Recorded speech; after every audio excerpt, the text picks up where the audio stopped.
Hello, this is an argument of why 32-bit computers are not obsolete and why in depth. Sure, 64-bit computers are spreading across the world as prices get lower and lower, and the fact that 64-bit computers perform much better than their predecessors by a long shot, it still isn't the must-have for computing. 64-bit computers are still rather expensive. Many in the world, including ones in developing countries, simply cannot dream of buying one. People in these places all use 32-bit computers and still use them, mainly ranging from ones that use Windows XP and Windows Vista. Now, for my reasons from hands-on experience with both 64-bit and 32-bit, 64-bit systems are fast, and the higher-end systems are even faster. I personally have two Raspberry Pis, one is 64 and one is 32-bit, and a home-built gaming PC. Even something like my Raspberry Pi 3B Plus can still run 3D games, Full HD YouTube, and browse the web quickly.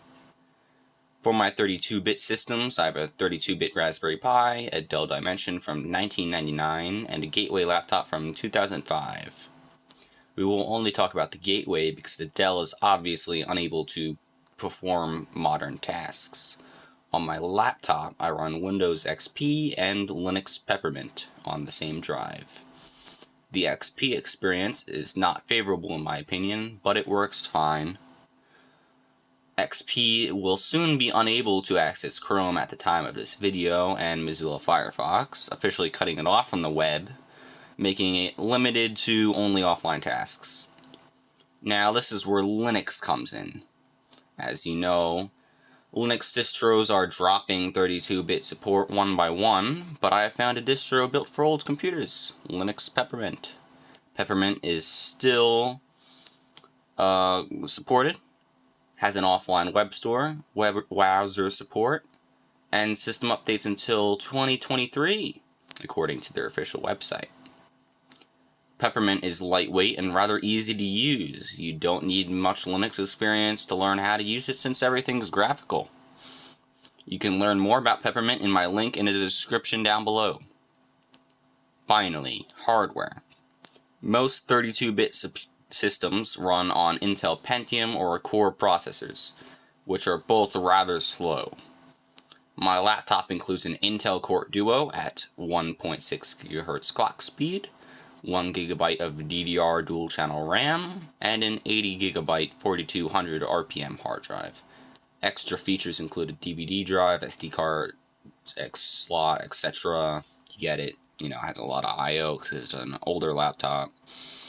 This hardware is surprisingly decent when running Linux, and performance is comparable to a budget laptop from today's age somehow. I don't know how that works, but it does.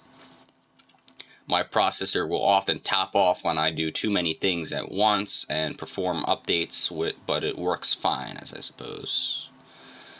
I never really max out my 1 gig of RAM because of how lightweight Peppermint is, and 80 gigabytes of drive space is lackluster and is quite slow, so I store anything large onto an external hard drive using the one of 3 USB 2.0 ports on the laptop.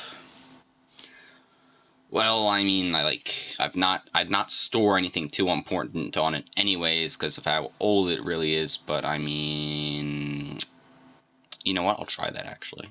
I will try that just to prove my statement. All in all, the laptop works, 32-bit hardware works, and it still works for many people. It will soon be replaced, but not for a while.